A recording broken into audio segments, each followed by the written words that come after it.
my beloved, blessed children, can you feel with me the joy in the hearts of those of us when we can part that curtain that has so long separated you from our sight and our hearing, and say with sufficient clarity to pierce through the doors of your sense, we love you with all the love of a cosmic mother, with all the love embodied in the radiation of the Holy Spirit, whom it is my honor, my privilege, my obligation, and my responsibility to represent to the life evolving upon this small earth today. Can you perhaps understand the gratitude that wells up within my own heart flame to find you at the doorway of eternal freedom? For I have watched your footsteps. I have watched your coming and your going. It is my honor to be the guardian presence on the path, when once the light has expanded to a point where the figure of the golden being is drawn out of that small spark which has represented up to that point your individuality through form. The great elemental kingdom which has chosen to create your rivers, your valleys, your hills, and all the glories that are nature is localized for the most part and held within a natural orbit. Some of them, the small and dainty ones, never pass outside the sphere of a few small yards, living their lives developing the grasses and the flowers in someone's sweet garden.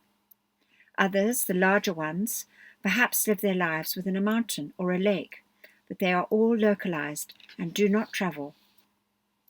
Particularly since mankind through discord has created antagonism between the two kingdoms, has the cosmic law more and more powerfully stressed the law that these beings be leashed within the local spheres, lest they all rush away from the great cities where discord, impurity, and imperfection drive against their fine bodies, and mankind would find that without the assistance of the elemental kingdom, life itself could no longer be sustained.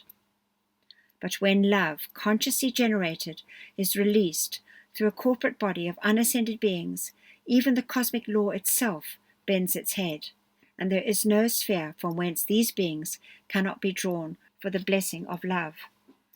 Mankind, for the most part, does not even know that the members of the elemental kingdom have being.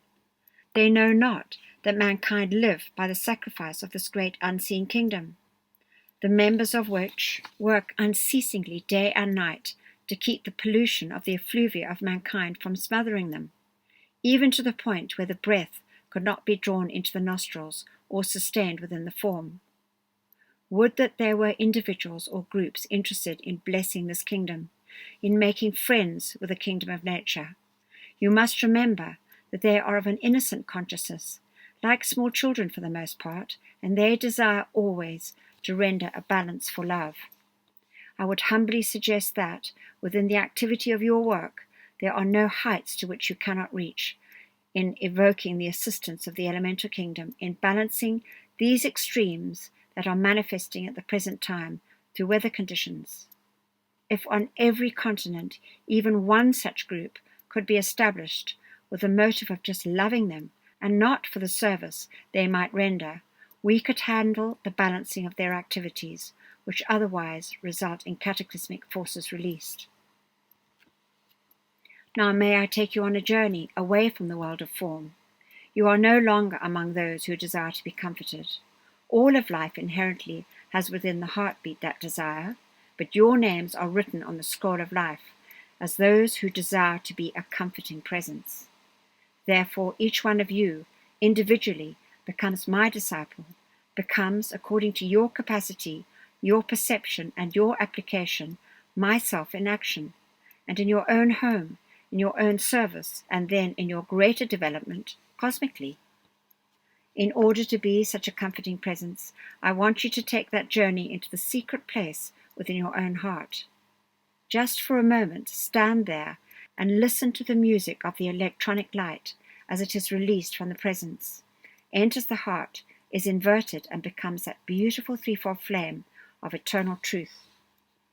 Listen to the harmony within your own light, and then will you feel that light as it begins to flow through your bodies as life, no longer seized by the appetites of the feelings, of the mind, of the etheric memories, or of the flesh, but moving outward in that same musical radiation until it just blankets all the energy around you.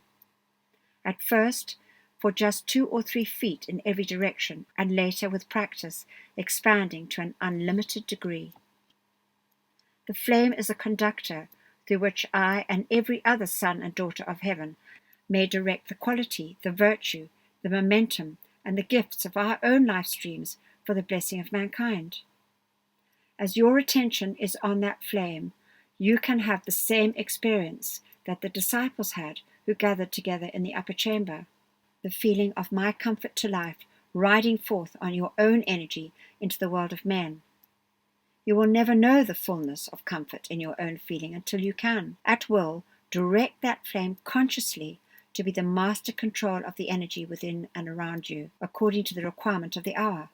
For comfort is manifold, my children, and each experience of your daily life will require of you a different activity in order to be a comfort to those you contact. In some, the requirement may be for peace of mind. In others, the comfort may be for the manifestation of supply. In others, it may be in the melting of a creation of hate or confusion. All are manifestations of comfort, and when you have learned to let your own heart flame, like an open lotus flower, just conduct my substance of comfort, then whatever the requirement of the hour may be, I will give you my momentum, and, through you, will render the service. I give to you today the full momentum of my own magnetic fire. Seize upon it in your feelings and accept it, for it is only as real to you as your ability to accept it. Now, as I speak, I am recording into the substance and energy of your etheric bodies, into the vibratory reaction of your feeling worlds, as well as into the pliable substance of your thought bodies, the truth that I am as close to you as you're called to me, for comfort, either for yourselves or through you to others. Today I invite you into a closer association. We desire to be friends with the people of earth, for there is a mystic bond of friendship that can render such a mighty service, not only to the bound life stream, but to the free. So I accept your friendship, and I trust that you will accept mine. On behalf of my 7 sons, on behalf of the great Lord of the world, the Lord Buddha and Lord Maitreya, I bless you for yourselves, for your light, for your presence in this universe, for your love for each other and the elemental kingdom, and I thank you.